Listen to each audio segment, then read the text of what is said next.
बच्चों, पिछली वीडियो में हमने आपको विद्युत द्विध्रुव, उसकी परिभाषा और उसके आघूर्ण के बारे में बताया था।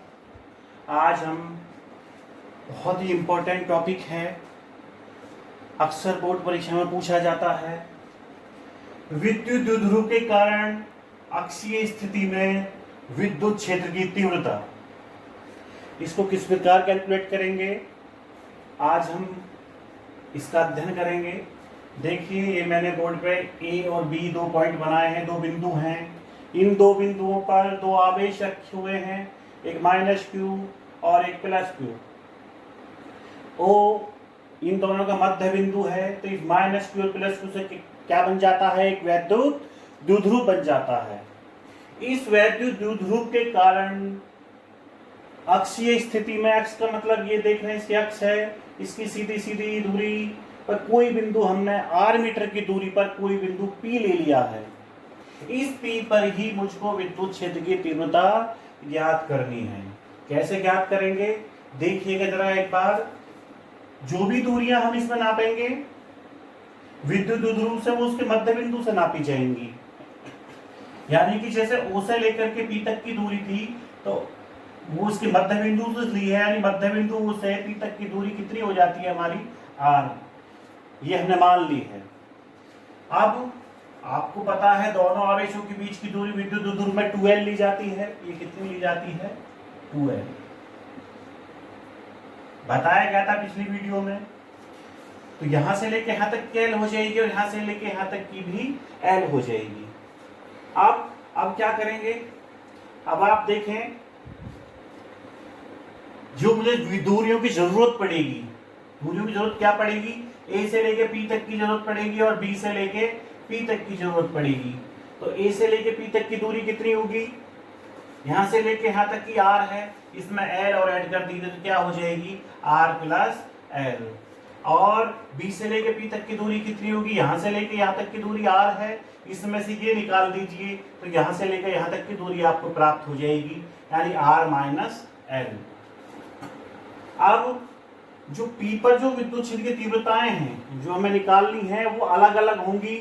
जो दो आवेश हैं, कितने आवेश हमारे, दो आवेश, एक माइनस क्यू है, एक प्लस क्यू है।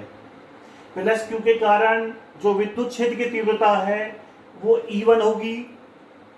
उसकी दिशा आवेश से दूर की ओर होती है। आपको बताया गया था पहले भी, अगर प्लस का आवेश है तो बल रेखाएं, जो विद्युत बल रेखाएं हैं वो आवेश से दूर जाती हैं, और जो माइनस का आवेश होता है उसकी तरफ विद्युत बल रेखाएं आती हैं। इसी से ध्यान रखेंगे, यानी प्लस के कारण जो विद्युत क्षेत्र की तीव्रता होगी वो दूर जाती हुई होगी, बिंदु P से आगे की तरफ, E1 इसकी डायरेक्शन होगी। और जो माइनस क्यू आवेश है वो विद्युत बल रेखाएं जैसे उसकी आवेश की ओर आती हैं उसी प्रकार आएंगी, यानी कि इसकी जो तीव्रता की दिशा होगी, यानी E2 की जो दिशा होगी, जो माइनस क्यू के कारण जो तीव्रता है E2, उसकी दिशा आपकी आवेश की ओर होगी, यानी इस डायरेक्शन में होगी। चलिए, ये तो आपकी इसकी डायग्राम की बात होती है। ये मैंने लिखा है विद्युत द्विध्रुव AB के मध्य बिंदु O से, ये मध्य बिंदु O है, से r मीटर की दूरी पर, यानी यहां से लेकर के यहां तक की जो दूरी है वो r मीटर है, ये लिखा है। r मीटर की दूरी पर स्थित बिंदु P पर हमें विद्युत क्षेत्र की तीव्रता ज्ञात करनी है। इसके लिए हम क्या करते हैं, मैंने बताया था कि P पर जो है जितने भी आवेश हैं उनके कारण अलग अलग तीव्रताएं होंगी, वो हम निकाल लेंगे। पहले मैं निकाल लेता हूं प्लस क्यू के कारण। ये आवेश कैसा है, प्लस क्यू। प्लस क्यू के कारण बिंदु P पर विद्युत क्षेत्र कहें या विद्युत क्षेत्र की तीव्रता कहें, एक ही बात होगी। तो ये मान लेते हैं E1 है, ये मानी है मैंने, ये E1 मानी है। E1 का मान होगा 1/4 pi epsilon 0 into Q upon दूरी का वर्ग।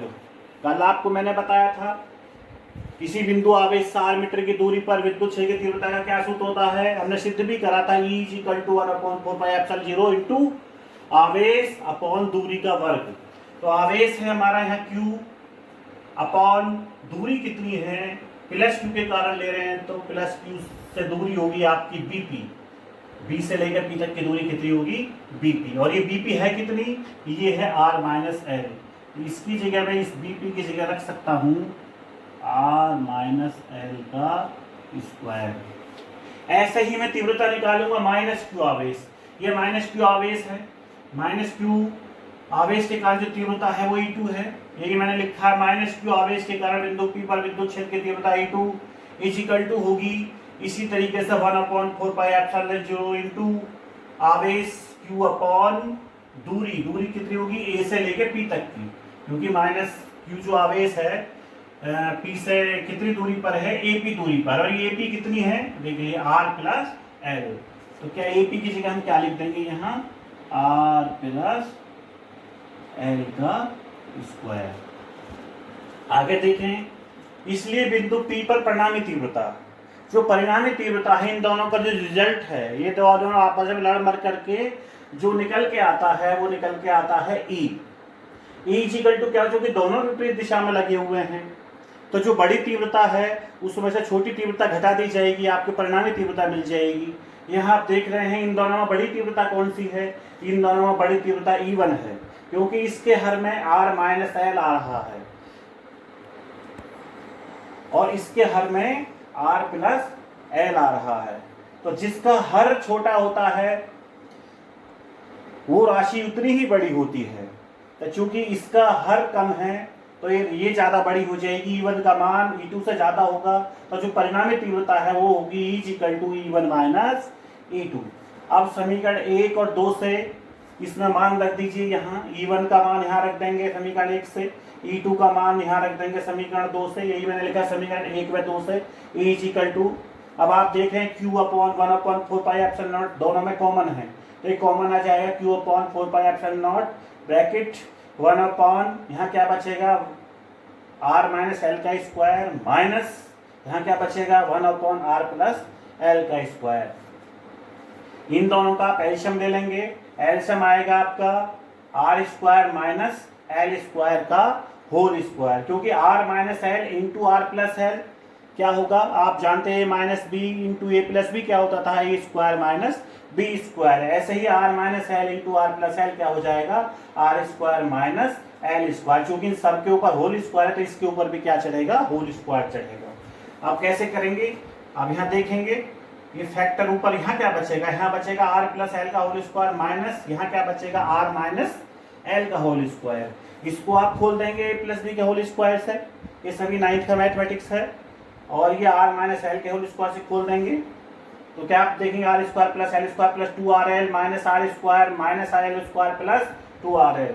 ये खत्म हो जाता है, R स्क्वायर से R स्क्वायर खत्म, L स्क्वायर से L स्क्वायर खत्म, और 2RL प्लस 2RL 4RL हो जाता है। तो आप देखेंगे क्या बचता है हमारा,